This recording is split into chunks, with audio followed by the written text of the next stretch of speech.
Boa noite. Eu estava aqui, preparei uma apresentação para falar a candeia e o alqueire. Preparei, organizei, fiz, refiz, analisei, coloquei fotinho, que estava lindo, divino, maravilhoso. E aí, para fazer os últimos finais, que eu só queria testar um vídeo, apaguei toda a palestra. Todinha. Mas sem vestígios dela no meu pendrive. E isso, quando eu olhei o relógio, eram 6 horas da tarde. Eu falei assim, não, é mentira isso. Mas é a mais pura verdade. E aí eu olhei e falei assim, ok, que faça brilhar a sua luz de uma outra forma, porque essa candeia realmente apagou, você está na cegueira, então nós vamos para o cego de Jericó. Tá bom, gente? Então, assim, em função disso, como eu já tinha essa palestra, acho que alguns aqui talvez eu já tenha até visto, então, se ela está prontinha, fresquinha, preparado para a gente, ai, que bom que você vai. Sim. Ah, estava desligado? Não. Ah, tá bom. Ah, tá. Então, tá bom. Deixa eu só afastar um pouquinho assim. Todo mundo me ouve bem assim, né? Ok. Então, assim, estamos aqui, né? Vamos fazer brilhar de uma outra forma, que a nossa candeia resplandeça de uma outra maneira, mas fica para mim o compromisso de voltar com essa palestra, porque realmente, assim, é uma palestra que eu gostei muito de fazer, e acho que eu fiquei tanto adorando ela, eu falei assim, para, Sandra, vai onde importa, né? Vamos falar de Cego de Jericó, que também é uma palestra que eu já dei há algum tempo e que eu gosto muito. Eu acho que traz aqui alguns insights muito importantes para a gente. E o Cego de Jericó vem com a história de Bartimeu, né? Naquele tempo chegara a Jericó, ao sair dali Jesus com seus discípulos e numerosa multidão estava sentada à beira do caminho, mendigando. Bartimeu era cego, filho de Timeu. E naquela época as pessoas eram conhecidas, elas não tinham sobrenomes, né? Então elas eram sempre denominadas pela sua família, eles eram reconhecidos pelos os membros da sua família. E Bartimeu, oi? Você nunca tinha a sua própria identidade, você sempre era assim, igual eu como mãe, né? Todas as mães também estão um pouco sem identidade. Quem é você? Mãe da Lorena, né? Então as pessoas conhecem a mãe da Lorena, a mãe da Júlia, a mãe do Noah e assim sucessivamente, né? Pergunta, quem é a Lorena? É da Sandra, né? O pai não existe, né? Não. Adorei. Eu não tinha pensado nisso, gente, mas é uma verdade, né? O pai nem existe. É verdade. Que ele não ouça, pelo amor de Deus, né? Mas é bem isso, o pai a gente nem ouve falar. Mas aí assim, sabendo que era Jesus de Nazaré, começou, então ele estava lá no meio da multidão, cego, imagina quem é de São Paulo sabe muito bem, assim, 25 de março, no Natal, né? Aquela multidão, não dava nem para passar, e lá estava o cego, querendo que fosse ouvido. E ele fala, Jesus, filho de Davi, tenha compaixão de mim. E muitos repreendiam ele, falavam assim, o que você está gritando? Você acha que ele vai ouvir você? Fica quieto aí, você é um cego, você nem sabe onde você está. Entendeu? E fica gritando. E aí ele fala, Jesus, filho de Davi, tenha compaixão de mim. Para que se calasse, ele gritava mais alto ainda, Jesus, filho de Davi, tenha compaixão de mim. E essa frase me traz assim uma reflexão tão importante, porque na nossa vida tantos de alguma forma querem nos calar, né? Querem nos calar com os gestos, com as formas, talvez não de maneira intencional, mas acabam diminuindo aquilo que nós somos, aquilo que nós fazemos, aquilo...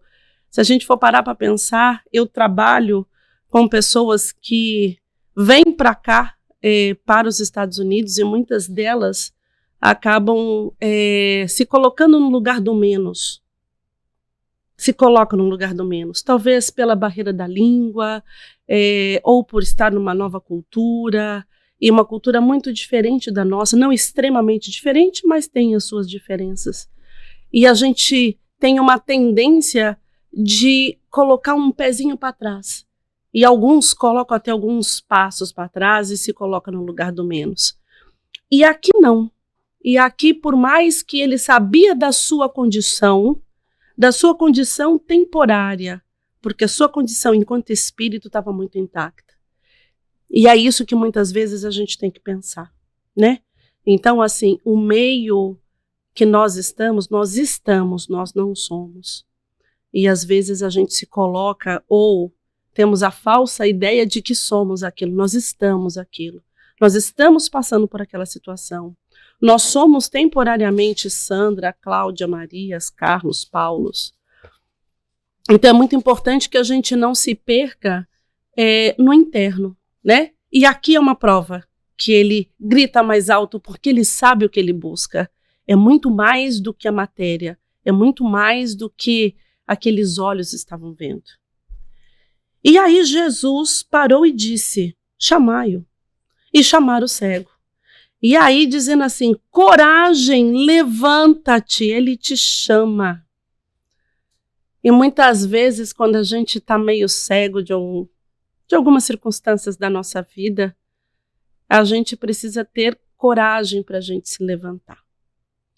E essa coragem é um caminho solitário. Muitas vezes a gente busca, talvez nas outras pessoas, esse exercício da coragem, que talvez não venha com o nome de coragem.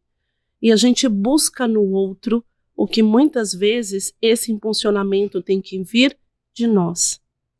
E muitas vezes a gente fala, mas como é que a gente consegue achar isso? Como é que a gente consegue localizar em nós essa possibilidade de coragem?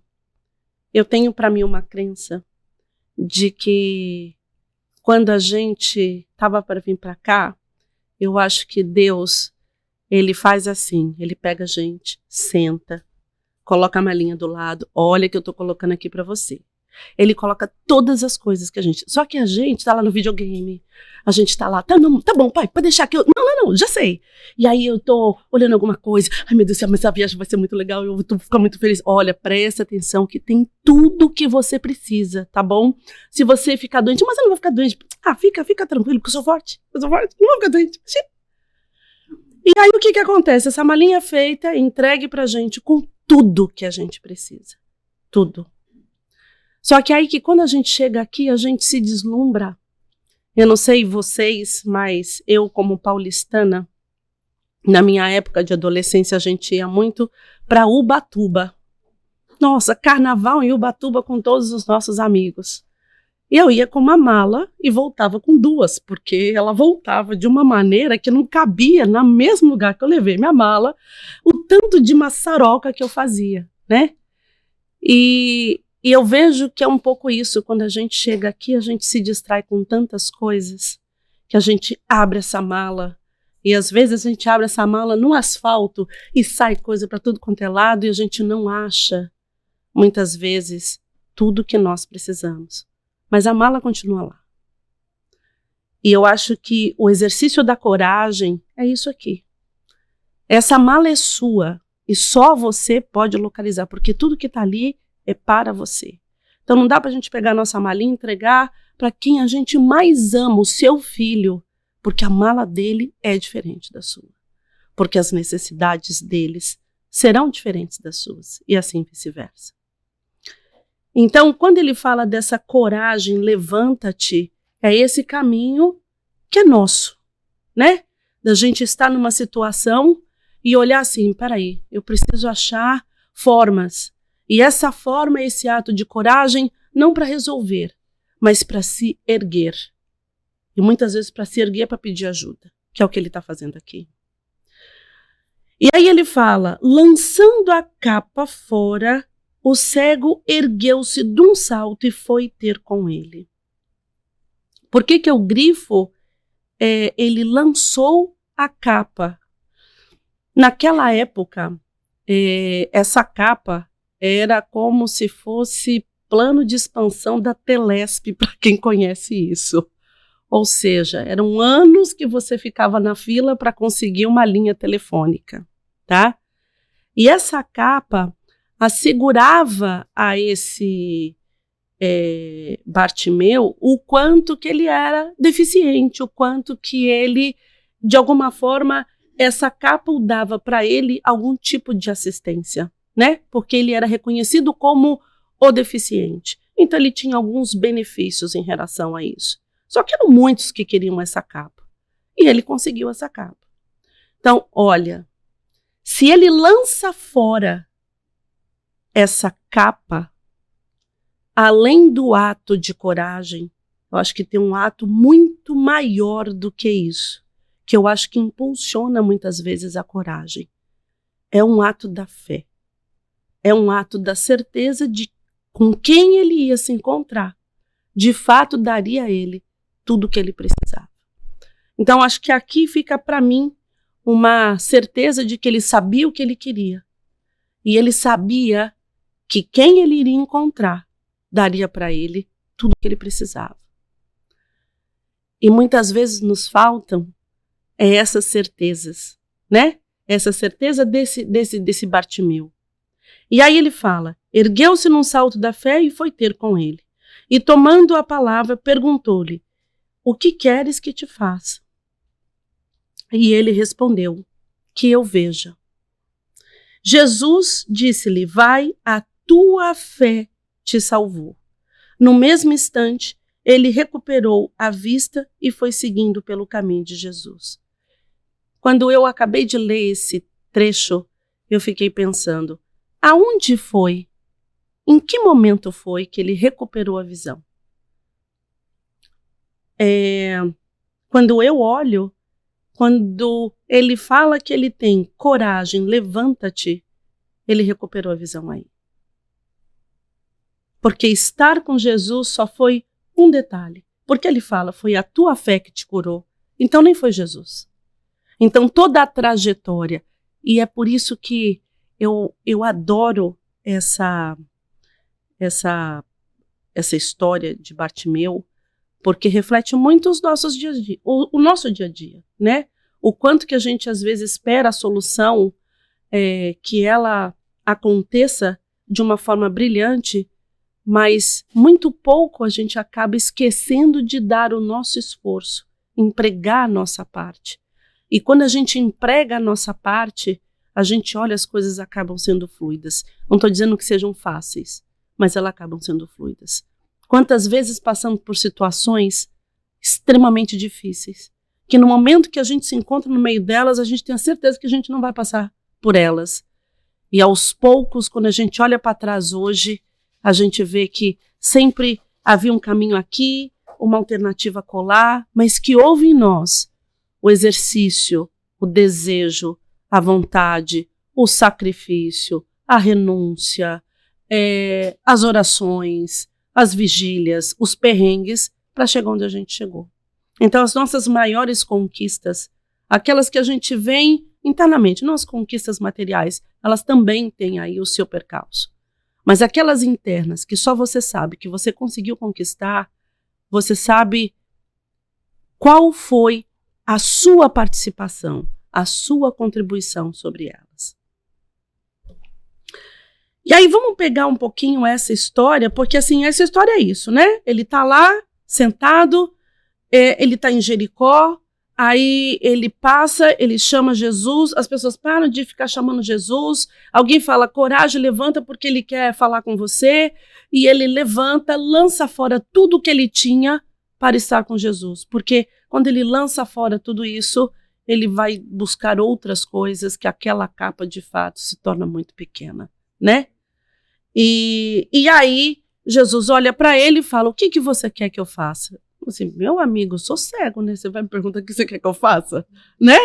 Então, assim, mas olha como é sutileza, né? Então, assim, o que você quer que eu faça, que eu veja? Então, peraí que a tua fé já deu tudo o que você precisa para enxergar o que você precisa. E Onde estão os simbolismos aqui? Eu acho que tem muitas coisas aqui que são simbólicas e eu vou trazer alguns pontos importantes para a gente poder olhar, né? O primeiro simbolismo é Jericó, né?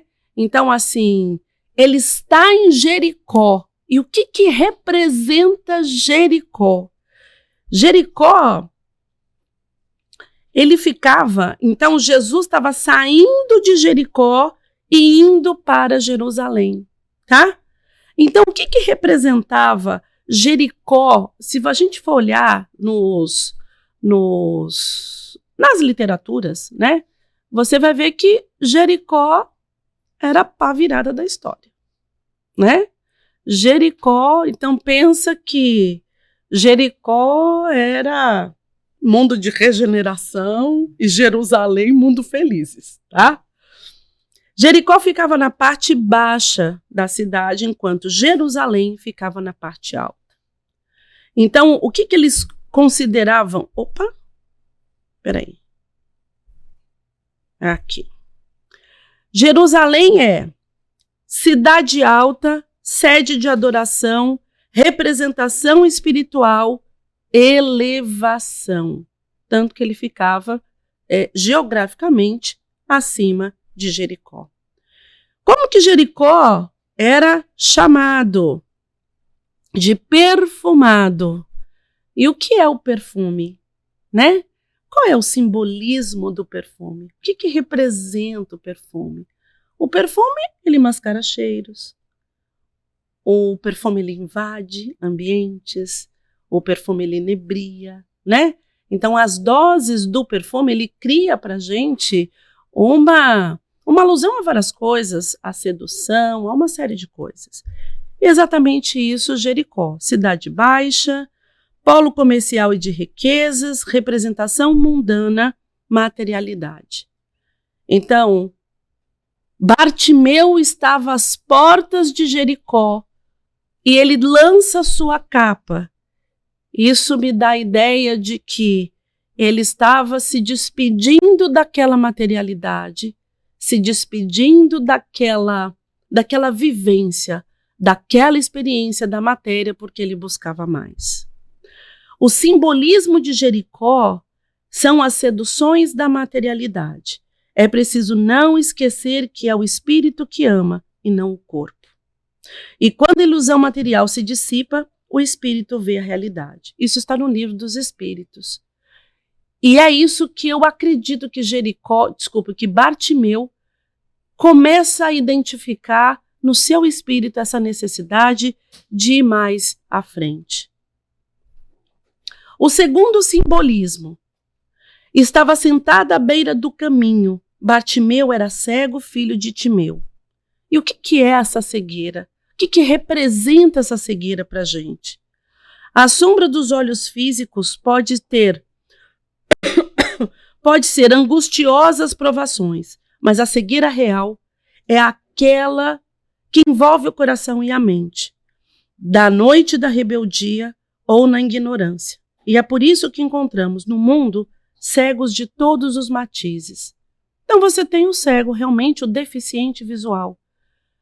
Mas se existe tantos outros cegos que são mais cegos do que esses deficientes, né? São cegos por várias coisas.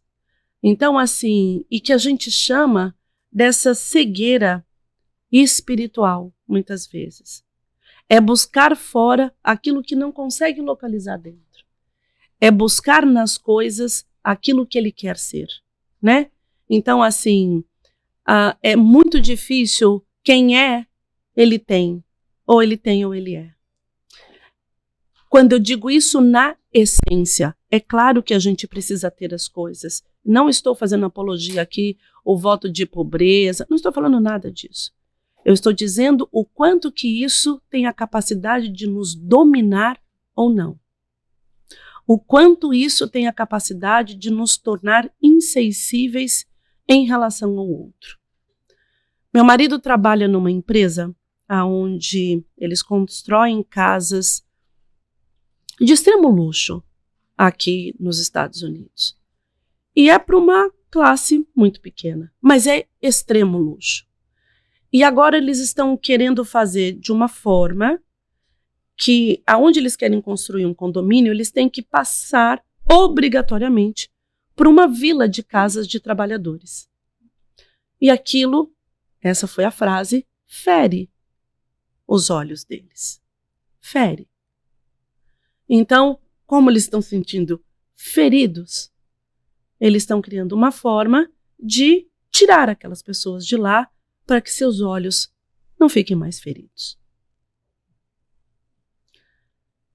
Esse é um exemplo de quem nós somos. Não são só eles. Nós somos. Vou dar um exemplo mais próximo. Eu andando com a minha filha, saindo do Publix, andando, vem uma pessoa mal vestida à nossa frente. A minha filha parou. Mãe, vamos atravessar a rua. Eu, por quê? Vamos atravessar a rua, mãe. Nós estamos em perigo. Eu falei assim, aonde está o perigo? Mãe, vamos atravessar a rua agora, porque é extremamente perigoso se a gente continuar aqui. Eu, não, nós vamos continuar onde nós estamos, porque eu não estou vendo nenhum perigo. O fato da pessoa estar mal vestida ou até mesmo mal cheirosa não quer dizer que ela possa nos dar perigo. E nós passamos por eles. E cumprimentei ele. Né? Pois é. A depender dos lugares, eu acho que eu acho assim, em alguns lugares, acho que tem textos e contextos, né? Então, assim, naquele contexto ficou muito claro que eu jamais iria me colocar numa situação de risco, muito menos a minha filha. Ali era só uma pessoa que estava com fome, cansada, tinha um aspecto realmente de um mendigo. Talvez ela nunca tivesse visto um mendigo na vida. Mas eu tenho que reconhecer aquilo como meu irmão, eu tenho que reconhecer aquilo como uma pessoa. Eu tenho que dar o respeito e a dignidade para ele. Recentemente, eu já até contei aqui que no Natal eu estava no Big Lots e tinha um senhor de cadeirante, também era um homeless. E eu passei e falei Merry Christmas. Ele falou assim, você me viu? Então, assim, o quanto que essas pessoas, elas são invisíveis aos nossos olhos. Oi? Tá certo? E às vezes é isso que a gente precisa, é claro, com muita prudência. Eu entendo o que você disse, que acho que tem que ter prudência. Mas a gente não pode perder a oportunidade de saber aonde está o nosso coração. E são essas pequenas situações que movem a gente dá exemplo e a gente realmente saber se nós temos um bom exemplo para dar, né? Então aqui, cegueira espiritual, cegos que nada enxergam além do pobre tesouro, cegos detidos do egoísmo destruidor, cegos encarcerados no orgulho, cegos algemados na viciação, cegos agrilhoados a preguiças e queixas, cegos atados à tristeza nociva, cegos confiados no abismo da descrença. Quando a gente entra nessa onda de que nada funciona, nada vai dar certo, que tudo está dando errado, que as coisas estão erradas, que eu estou no lugar errado, que a pessoa que está do meu lado está errado. Então a gente precisa tomar muito cuidado, porque a gente está entrando num abismo que muitas vezes somos nós que criamos. Eu não estou dizendo que as circunstâncias podem ser desfavoráveis, mas a gente só precisa avaliar o quanto que a gente consegue deixá-las ainda mais desfavoráveis. Esse é o nosso papel, né? Então assim, as experiências estão aqui e nós vamos ter que passar por elas. Agora, o como que a gente passa, isso é do nosso total arbítrio. Isso é totalmente da nossa autonomia, da nossa responsabilidade, saber de que maneira que eu passo por elas. Então, cegueira, aqui na Construção do Amor de Emmanuel, ele fala assim, elevemos ao alto as nossas preces, rogando ao Senhor que nos mantenham acordados para as nossas responsabilidades, o que nos cabe, o que nos serve. Com suficiente visão para o desempenho de nossos deveres, ainda que esse despertamento nos visite a cada hora, pela bênção edificante da dificuldade ou da dor. E só assim que a gente desperta. Então, se a gente for parar para pensar, por que a gente sofre? Por que a gente tem dor? Porque dor é um sinal de alerta. quando você tem uma dor de cabeça, se ela não... Dor de cabeça fraquinha, vou ficar com ela. Ela começa a apertar, ela começa a apertar, ela começa a apertar, ao ponto de te movimentar a fazer alguma coisa. E a dor é assim. Quando a gente está na dor, no âmago da dor, tenha certeza que você já viveu um pedacinho dela momentos antes. Porque ela não vem de rompante para o outro. Salvo situações onde a gente experimenta uma experiência de bate-pronto, mas normalmente a gente vem experimentando umas experiências que elas vão se avolumando. Primeiro dá uma sensação de que isso é notas de que não vai dar muito certo essa situação, mas eu continuo insistindo e aquilo vai se avolumando, até um ponto que você precisa fazer alguma coisa. Né? Então, existem algumas dores que a gente se acostuma com elas. E isso é um perigo. Porque quando a gente se acostuma com a dor, a gente está esquecendo de cuidar da gente. E a primeira pessoa que eu acredito que Deus dá como obrigação a gente cuidar é de nós.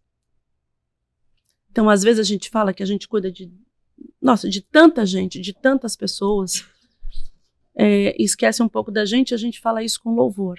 Tome cuidado, porque se você não garantir o que você precisa, durante muito pouco tempo, talvez você vá conseguir alicerçar aqueles que precisam de você, em vários âmbitos da nossa vida, né? E aí, em alguns momentos da nossa vida, a gente passa por situações que nos coloca de volta no eixo, porque a dor faz isso. Às vezes a gente fica tão deslumbrado com algumas coisas e que a gente acaba despercebendo, passando batido, qual é o rumo que a gente tem que ter. Para ilustrar isso, essa cegueira, tem uma história chamada Caminho no Amor, de Humberto de Campos, no livro Contos e Apólogos. E ele diz assim: uma mulher encontrou o Nazareno de olhos fascinantes e lúcidos, de cabelos delicados e melancólico sorriso. Fixou estranhamente.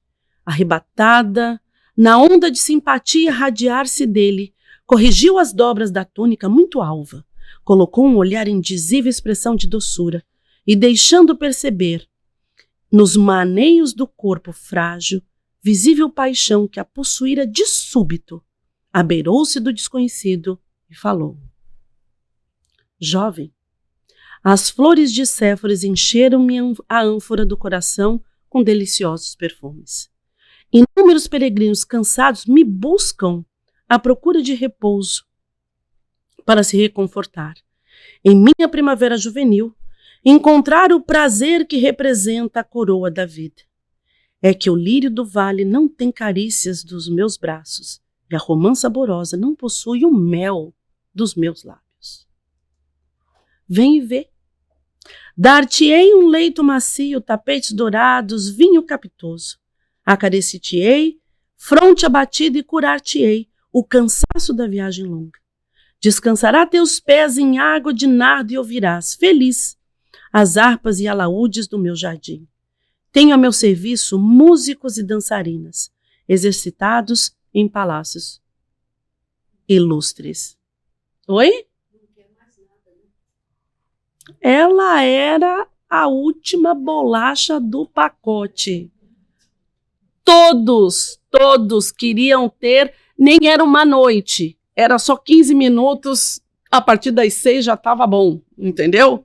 Então ela era uma sumidade. Ela olha para esse Nazareno e diz: ante a incompreensível mudez do viajor, tornou súplice e depois leve pausa. Jovem, por que não me responde? Descobri em teus olhos, preste atenção, descobri em teus olhos uma diferente chama e assim procedo por te amar. Tenho sede de afeição que me complete a vida. Me atende, Galileu, me atende. Ele parecia não perceber a vibração febril com que semelhantes palavras eram pronunciadas e notou-lhe a expressão fisionômica indefinível A vendedora de essências acrescentou um tanto agastada. Não virás? Percebendo aquele olhar esfogueado, ele apenas murmurou. Hoje não. Amanhã, quem sabe. A mulher adornada de enfeites, sentindo-se desprezada, prorrompeu em sarcasmos e partiu. Depois eu conto o final da história. Segura a onda aí. Não é? Presta atenção. Hoje não. Amanhã, quem sabe? Terceiro simbolismo para o cego de Bartimeu, tá? Muitos o repreendiam para que se calasse, mas ele gritava mais alto: Filho de Davi, tenha compaixão de mim. Muitos, todas as vezes que nos queremos nos elevar, muitos objetivos novos para a nossa essência, há uma existência, há uma resistência que vem duro para nos atacar. Joga duro, usando artilharia pesada para nos manter no mesmo estado. Quem está dizendo isso não sou eu, quem diz isso é Lúcia Helena Galvão, uma filósofa que eu gosto muito, que ela traz uma abordagem muito, muito bacana sobre a vida e quem nós somos dentro dessa vida.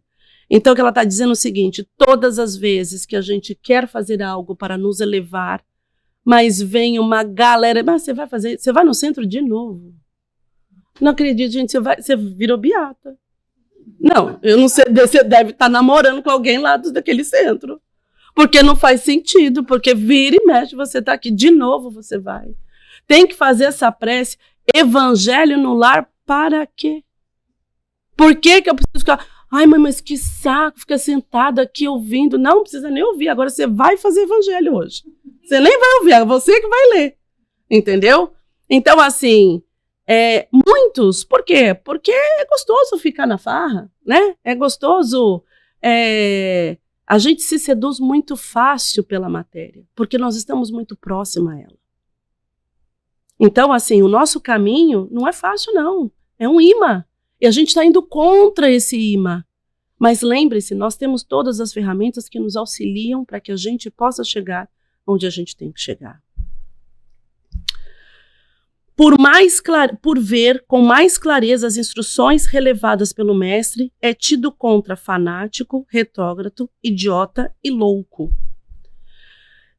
Porém, se procuras efetivamente a redenção com o Senhor, prossegue seguro de ti mesmo, repara sem aflição e sem desânimo, se contentas com a ação genuína de Jesus em ti e recebe de coração em ti, de corações incompreensivos e estacionários. Repete as palavras do cego que alcançou a visão e segue adiante. Eu trabalho dentro de uns trabalhos que eu tenho, um deles é de uma universidade, e a gente oferece cursos de graduação para as pessoas que estão aqui muitas vezes indocumentadas, né? E que não pode fazer uma formação superior. A gente oferece esse curso para essas pessoas. E teve uma pessoa que ela falou assim: Sandra, eu não tenho a menor condição, para que eu vou fazer esse curso? Assim, para que quando você sair daqui, ou quando você se legalizar, você tem uma profissão, você tem uma formação. E aí ela começou a fazer o curso. E todos os dias, ou pelo menos uma vez na semana, essa mulher me ligava dizendo: Sandra, eu vou desistir do curso. Eu falei: por quê? Porque meu marido falou que ele ri da minha cara, dizendo: por que eu estou perdendo tempo? Se eu nem sei falar direito, por que eu vou fazer um curso de formação de administração? Eu falei assim: então você vai fazer 2 cursos. Agora você vai fazer o de português e você vai fazer o curso de administração. E cada vez que ela vinha falando alguma coisa, agora eu vou ficar aqui. Ninguém me ouve, eu estou aqui para te ouvir. E ficava. Ela falou: eu não tenho mais nada para falar. Tudo bem, mas eu estou aqui, se você quiser, você vai. Ou seja, quando ela voltava assim: já te dei todas as vezes que você ligar para mim, que eu tenho certeza que você não quer desistir. Você só quer ter alguém para dizer: vai em frente, eu tô aqui para poder fazer isso. E eu fiquei muito feliz quando eu soube, né? Esse ano, essa mulher se formou. Então, assim, às vezes a gente tem que fazer esse papel. Não sei se vocês já viram esse filme. É um desenho que ele fala Silêncio, Bruno. Então, eu esqueci o nome do filme, mas é um menininho que ele... Luca, isso mesmo, Luca. E ele tem a vozinha interna que sempre coloca, você não consegue, você não pode, você não sei o quê. E aí o amiguinho dele fala assim, ó, toda vez que você ouvir essa voz, alguém dizendo que você não vai conseguir, que você não vai fazer, você fala, silêncio, Bruno. E muitas vezes eu me vejo assim, silêncio, Bruna, tá? Vai pra lá, Bruna. Hoje é dia da Sandra, não é dia de Bruna, não. E muitas vezes é isso que a gente tem que fazer, silenciar aqueles que querem nos arrastar. E normalmente somos nós mesmos. A gente tem uma capacidade de autossabotagem que é irretocável. Então é importante que a gente olhe, porque às vezes o Bruno é a Sandra, que está aqui falando que a Sandra não pode, que a Sandra... E é importante que você acolha. E não é você refutar, é você acolher. Porque, de alguma maneira, tem uma dor ali que precisa ser cuidada. Terceiro simbolismo. Parou e disse, chamai-o de cego, chamar o cego. Coragem, levanta-te. Lançando a capa fora, o cego ergueu-se de um salto e foi ter com ele. Que é o que eu falei, né? Ergue-te de ti mesmo e busquemos agir para estender o bem ao nosso alcance. Você é o seu herdeiro. Você tem que cuidar de você para que você possa construir o seu próprio patrimônio. Então, muitas vezes, a nossa subida sempre vai ser solitária, porque depende somente de nós. Vão ter vários estímulos, mas somos nós que temos que olhar. Nós temos que lançar fora as nossas capas, que são as nossas proteções, as nossas falsas proteções. Se alguém deseja sinceramente a aproximação de Jesus para a recepção de benefícios duradouros, lança fora de si a capa do mundo transitório e se apresente ao Senhor tal como você é, sem a ruinosa preocupação de manter a pretensa intangibilidade de títulos efêmeros, sejam da fortuna material ou da exagerada noção de sofrimento. Despe a tua capa mundana e apresente a ele, sem mais nem menos. Eis-me aqui o que queres que eu faça. Né? É tirar tudo aquilo que é excesso. E muitas vezes a gente tem tanto tesouro aqui dentro que a gente acaba abafando porque a gente entende que os tesouros são externos. O quarto simbolismo. Que queres que faça? Que eu veja. A tua fé te salvou. No mesmo instante ele recuperou a visão e foi seguindo Jesus pelo caminho. E seguindo Jesus para onde, gente? Foi seguindo Jesus para Jerusalém. Então ele sai daquele ambiente que ele já entende que ali nada mais vai conseguir agregar a ele, e ele vai para aquele caminho porque ele entende que hoje o que ele busca é o interno e que o externo ele não consegue alcançar o que ele precisa. O simbolismo da cegueira. Elevemos ao alto nossas preces, rogando ao Senhor que nos mantenham acordados. Eu já falei isso, né? Acho que eu gosto desse slide, coloquei 2 vezes. Então aqui ele diz, vamos nos acordar para as nossas responsabilidades. Vamos olhar o que nos cabe. Quantas vezes a gente quer resolver, se eu fosse o chefe, eu faria dessa forma muito melhor do que ele. Se eu fosse a minha colega, eu resolveria esse casamento de uma outra maneira. O meu filho tem que fazer da forma de como eu estou falando. O meu marido tem que agir da maneira, eu tenho que orientar esse marido, porque ele não vai saber fazer isso se eu não falar para ele. Às vezes a gente se vê tão importante fora de nós, porque a gente não consegue ver importância dentro de nós. Eu acho que é importante que a gente comece a construir esse caminho. O que tem aqui dentro de nós que nos dá essa capacidade de gerar suporte e auxílio para as outras pessoas? Se tem essa capacidade, eu também tenho essa capacidade de me autoacolher, de me autoajudar, de me reerguer, né? Passado 2 anos, né? Quando Jesus levantava paralíticos, venerável ancião pediu-lhe socorro para a infeliz criatura atazanada de sofrimento. O mestre seguiu-a, sem hesitar. Num pardieiro denegrido, um corpo chagado exalava gemidos angustiosos. A disputada mercadora de aromas, que ali se encontrava, carcômida de úlceras, na pele enegrecida e rosto disforme. Feridas sanguinolentas pontilhávamos a carne. Agora, semelhante esterco de terra. Exceção dos olhos profundos e indagadores, nada mais lhe restava de feminilidade antiga. Era a sombra leprosa de que ninguém ousava se aproximar. Fitou o mestre e o reconheceu. Era o mesmo mancebo nazareno, de porte sublime e atraente expressão. Cristo estendeu-lhe os braços, tocado de intraduzível ternura, e disse, e convidou: vem a mim, tu que sofres, na casa de meu pai, nunca se extingue a esperança. E ela olha e fala: tu, agora que vem até a mim, Galileu, que estou em chagas, sem nada mais a oferecer, que vieste fazer junto dessa mulher tão miserável quanto eu? Ele, contudo, sorriu, benevolente, retrucando apenas: agora venho satisfazer-te teus apelos. E recordando-lhe as palavras do primeiro encontro, acentuou compassivo: descubra em teus olhos um olhar diferente, descubra em teus olhos diferente chama, e assim procedo de muito te amar. Quando eu ouvi esse conto, é aí que Jesus está. É no momento em que a gente se vê sem ninguém. É no momento que a gente se vê aonde todos não querem que talvez estar perto, ou não quer, está cansado de falar, está cansado de ligar, ou a gente está cansado de nós mesmos. É exatamente aí que ele olha para a gente e fala: dá sua mão, vamos junto. Estou aqui, junto com você.